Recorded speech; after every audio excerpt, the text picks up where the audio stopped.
नमस्कार, मैं सचिन कुमार। आप देख रहे हैं खबर फास्ट डिजिटल का खास कार्यक्रम बड़ी खबर। आज बात होगी बिहार की। बिहार में राजनीति तेज हो गई है, नेताओं के बीच जुबानी जंग तेज हो गई है। सम्राट चौधरी ने आज राजद को नौटंकी पार्टी बता दिया। इससे पहले तेजस्वी यादव जदयू पर हमलावर हो रहे थे, एनडीए पर हमलावर हो रहे थे, पूछ रहे थे कि इंडिया का चेहरा कौन होगा। नीतीश कुमार थक चुके हैं, उनसे अब काम नहीं हो पा रहा है।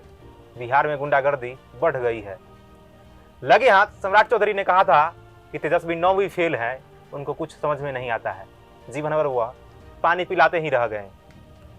अब बिहार में राजनीति 6 महीने पहले ही तेज हो गई है, जबकि अक्टूबर नवंबर में चुनाव होने वाले हैं। अब बिहार की राजनीति में क्या दिशा और दशा होगी आगे की, इसी पर चर्चा करने के लिए हमारे साथ मौजूद हैं हमारे सहयोगी सोफियान।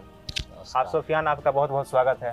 धन्यवाद। तो सोफियान, अभी तो बिहार में 6 महीने बाद चुनाव होने हैं, लेकिन उससे पहले ही राजनीतिक रंग चढ़ने लगी है, बयानबाजी तेज हो गई है। जैसे जैसे चुनाव करीब आते जा रहे हैं बिहार में, राजनीति अपने सवाब पे है, तेज हो गई है।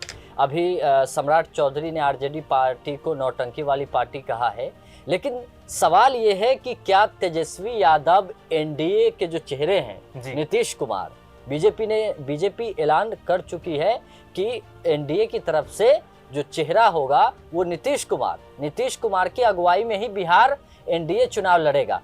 तो सवाल यही बार बार पूछे जा रहे हैं, क्या तेजस्वी यादव एनडीए यानी नीतीश कुमार को सीधी टक्कर दे पाएंगे या नहीं, ये सबसे बड़ा सवाल है। लेकिन आगे जिस तरीके से राजनीति होगी, इसको लेकर चर्चा लगातार तेज होती जा रही है। सबसे पहले तो मैं आपको ये बताना चाहता हूँ, क्योंकि हाल के दिनों में अगर देखा जाए तो हिंदुत्व की राजनीति भी वहाँ शुरू हो गई है। हालांकि अगर हम यूपी की बात करें तो यूपी में जाति की राजनीति नहीं होती है, बिहार में जाति की राजनीति होती है। धीरेन्द्र शास्त्री जैसे वहां गए, हिंदुत्व की राजनीति उफान भरने लगी। तो ये कयास लगाए जा रहे हैं कि एनडीए, बीजेपी हिंदुत्व की राजनीति बिहार में करेगी। क्या हिंदुत्व के सामने तेजस्वी यादव का जो फिरकी है, क्या उसे फिरकी को वो बीजेपी के पाले में डाल पाएंगे, ये सबसे अहम सवाल है। ठीक है सोफियान, लेकिन सवाल ये भी है कि महागठबंधन ने अपना चेहरा ऐलान कर दिया है, तेजस्वी यादव के नाम पर मुहर लगा दी है। लेकिन सवाल ये है कि क्या जनता मुहर लगाएगी तेजस्वी यादव के नाम पे? क्योंकि सवाल ये है कि नीतीश कुमार भले ही थक चुके हैं, वो अस्वस्थ हैं, लेकिन वो उनकी छवि दागदार नहीं है। अभी तक उन पर भ्रष्टाचार का आरोप नहीं लगा है, तो कहीं ना कहीं ये तो भारी पड़ता हुआ दिखाई दे रहा है। दूसरी तरफ तेजस्वी यादव जमीन घोटाला, चारा घोटाला, मतलब आरोप ही आरोप है। फिर जनता के मन में तो ये भी सवाल होंगे ना कि भाई आपके ऊपर तो आरोप के आरोप हैं कि मुकदमे चल रहे हैं कोर्ट में, आपके पिताजी जेल गए चारा घोटाला, जमीन के बदले नौकरी। तो इस पर क्या कहेंगे आप? क्योंकि तेजस्वी यादव के सामने बहुत बड़ा चैलेंज है, और इस बार उनके सामने प्रशांत किशोर भी हैं, और प्रशांत किशोर आ रहे हैं, तो इससे फायदा जाहिर सी बात है भाजपा को होने वाला है।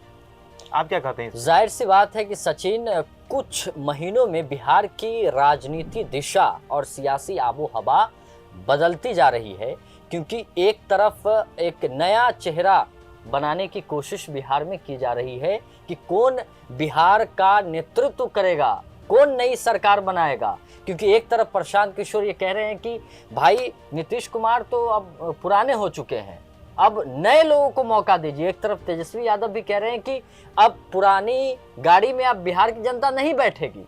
तो यहाँ से एक तरह से तेजस्वी यादव को आप देखते हैं तो तेजस्वी यादव युवा चेहरा है, प्रशांत किशोर को भी आप उसी श्रेणी में डाल सकते हैं। लेकिन आपने एक सवाल किया कि नीतीश कुमार को बेदाग छवि के नेता कहा जाता है, लेकिन तेजस्वी के परिवार पर कई भ्रष्टाचार के आरोप लगे हैं।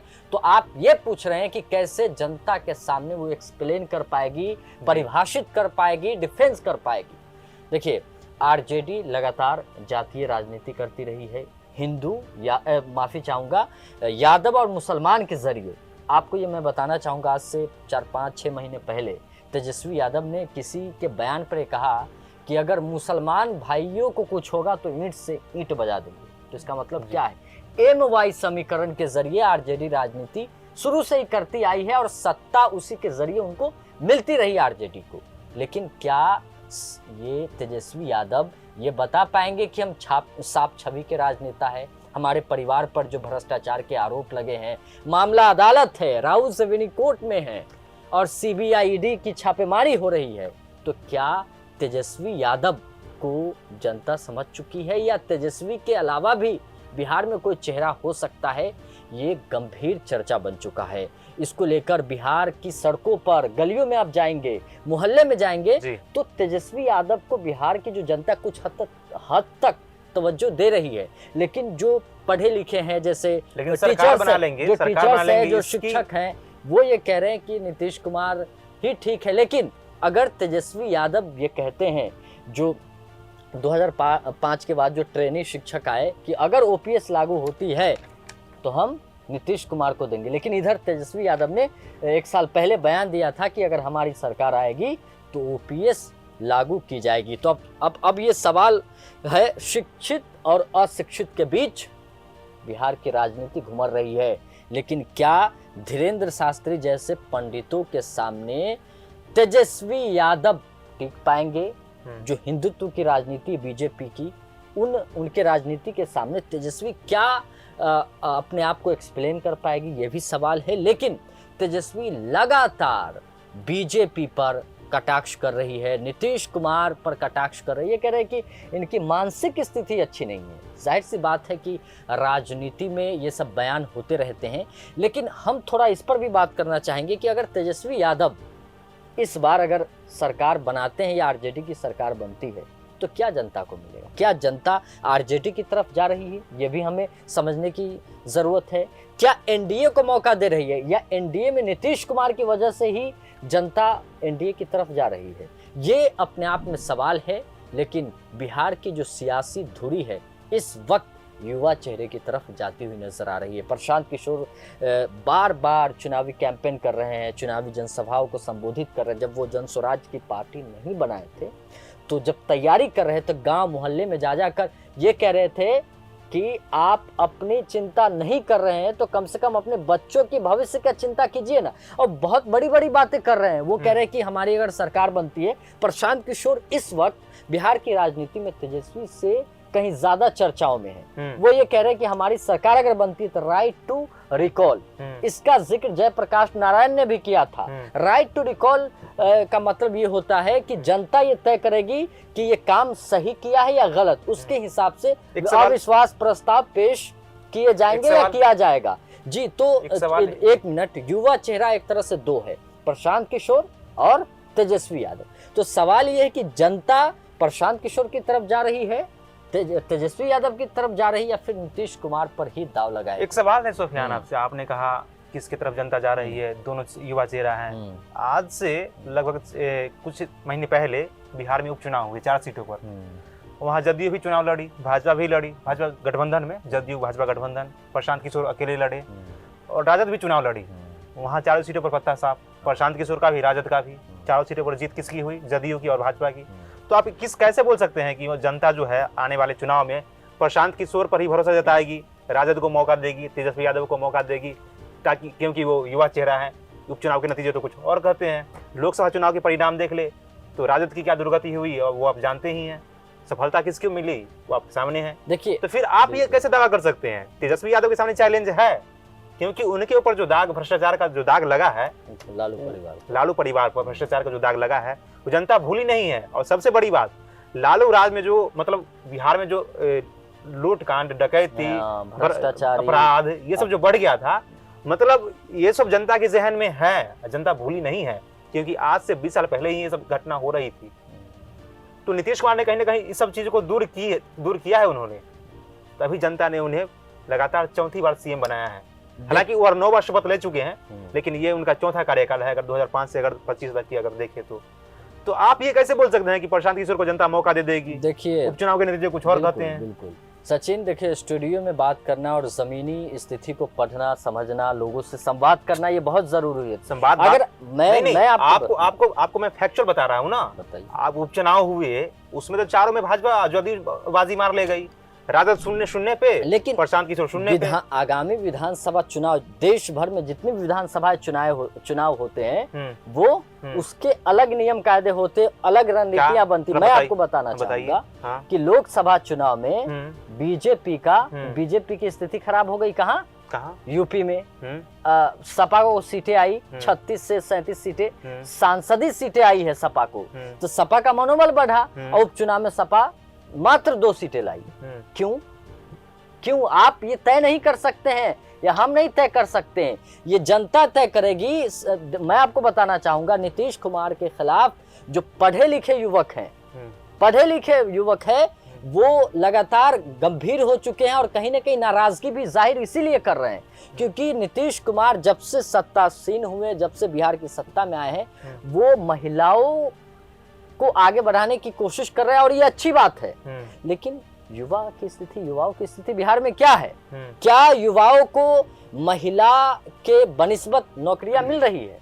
ये बिहार के युवाओं का कहना, मैं नहीं कह रहा हूं। तो ऐसा बराबर अगर हो जाए तो फिर नाराजगी कहीं दूर हो सकती है, यही हो सकता है। और ये भी बात कही जा रही है कि नीतीश कुमार अब कमजोर हो चुके हैं, उनकी उम्र हो चुकी है, तो वो जल्दी चीजों को अब समझ नहीं पा रहे। तो ये भी हो सकता है कि जनता कोई नया चेहरा देख रही है, क्योंकि महिलाओं को आप आगे बढ़ा रहे, अच्छी बात है। हर कोई चाहता है कि देश की महिलाएं आगे बढ़े, देश की तरक्की हो और समाज में एक अलग पहचान बने। लेकिन आप कुछ समय से देखें, नीतीश कुमार की सरकार में एक और फायदे की मैं बात बताना चाहता हूँ कि महिलाओं को शक्ति मिली। महिला पढ़ने लग गई है। पहले महिलाएं कहाँ पढ़ती थी, लड़कियां कहाँ पढ़ती थी। ये बोनस पॉइंट है। आप जाएंगे। एक आखिरी सवाल सोफियान, आप महिलाओं की बात कर रहे हैं। प्रशांत किशोर तो अभी एकदम खुला ऐलान कर दिया है उन्होंने कि अगर मेरी सरकार बन गई तो पहले दिन ही शराबबंदी को हटाऊंगा। तो ये तो महिलाओं के खिलाफ उन्होंने बोल दिया, कहीं महिलाओं में इसकी नाराजगी तो नहीं? देखिए, महिलाओं पर जवाब दीजिए। बिल्कुल, मैं आपको देना चाहूंगा। महिलाओं में नीतीश कुमार की लोकप्रियता बढ़ गई और किसी नेता की लोकप्रियता नहीं है। महिला नीतीश कुमार को ही चुनते हैं और महिला के लिए नीतीश कुमार ने बहुत अच्छे काम भी किए हैं। मेरा सवाल प्रशांत किशोर ने, वही उस पे आना चाहूंगा। नीतीश कुमार ने कहा था कि हमने शराबबंदी इसीलिए की कि इससे घरेलू हिंसा बढ़ती है, घटनाएं ज्यादा होती है। तो ये एक टैक्स का मामला है। अगर किसी राज्य में अगर किसी की सरकार है तो पैसा कहाँ से आएंगे? राजस्व। तो शराब जो है वो राजस्व ज्यादा पैदा करती है। शराब जो है वो राजस्व ज्यादा पैदा करती है। लेकिन इसमें ये भी मुद्दे उठ रहे हैं और प्रशांत किशोर ये बात लगातार विस्तार पूर्वक कह रहे हैं कि इससे घटनाएं, जहरीली शराब ज्यादा बिक्री हो रही है मार्केट में और 2 नंबर के शराब मार्केट में मिल रहे हैं। भू माफिया, शराब माफिया बहुत सक्रिय हो गए और इसको उनके ऐलान से महिलाएं खुश हो जाएंगी। देखिए, महिलाएं नाराजगी बढ़ेगी। देखिए, बस एक नहीं, में जवाब दे दीजिए। खुश तो मैं नहीं कह सकता हूं, लेकिन ये वक्त बताएगा कि क्या हो सकता है। लेकिन शराबबंदी इस वक्त बहुत बड़ा मुद्दा है क्योंकि जहरीली शराब किसने बनाने का अधिकार दिया, किसने अनुमति दी है भाई? अगर जहरीली शराब बिहार में मिलती है तो क्या सरकार अंधी है? क्या सरकार के पास आंखें नहीं है? नीतीश कुमार हर कुछ जानते हैं कि वहां शराब मिलती है, वहां शराबें बनाई जाती है। लेकिन नीतीश कुमार क्या बोलते हैं? जहरीली शराब पिएगा तो मरेगा। कोई भी राज्य के मुखिया इस तरह के बयान देंगे तो क्या ये बिहार के युवाओं के साथ क्या ये धोखा नहीं हो सकता है? क्या आप शराबबंदी के जरिए राजनीति करना चाहेंगे? उससे क्या होता है? एक और फायदा है, मैं आपको बताना चाहूंगा कि सरकार इससे मजबूत होती है। सरकार का जो अपना व्यक्तिगत चीजें हैं, व्यक्तिगत, वो मजबूत होती। 2 माफिया बढ़ रहे हैं, शराब माफिया, वो पैसे कहाँ जा रहे हैं? सरकार के लोग ही तो पैसे उठा रहे हैं। और जनता इधर क्या है? जहरीली शराब पीकर मर रही है।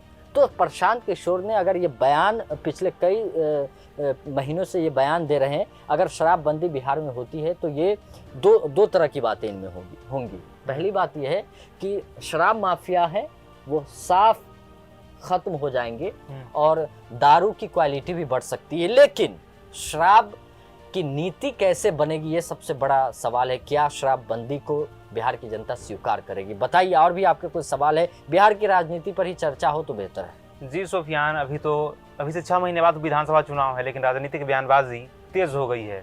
एक तरफ भाजपा हमलावर है राजद पर, तो तेजस्वी यादव भी भाजपा पर हमलावर हैं। सम्राट चौधरी अलग ऐलान कर चुके हैं कि अगला मुख्यमंत्री हमारे नीतीश कुमार ही होंगे। साथ ही उन्होंने आज भी यह भी कह दिया कि राजद जो है नौटंकी पार्टी है। जाहिर सी बात है, बिहार में राजनीति गर्मा गई है और ये सिलसिला अभी 6 महीने तक चलता रहेगा। अभी के लिए इतना ही। देश और दुनिया की तमाम खबरों के लिए देखते रहिए खबर फास्ट डिजिटल। धन्यवाद।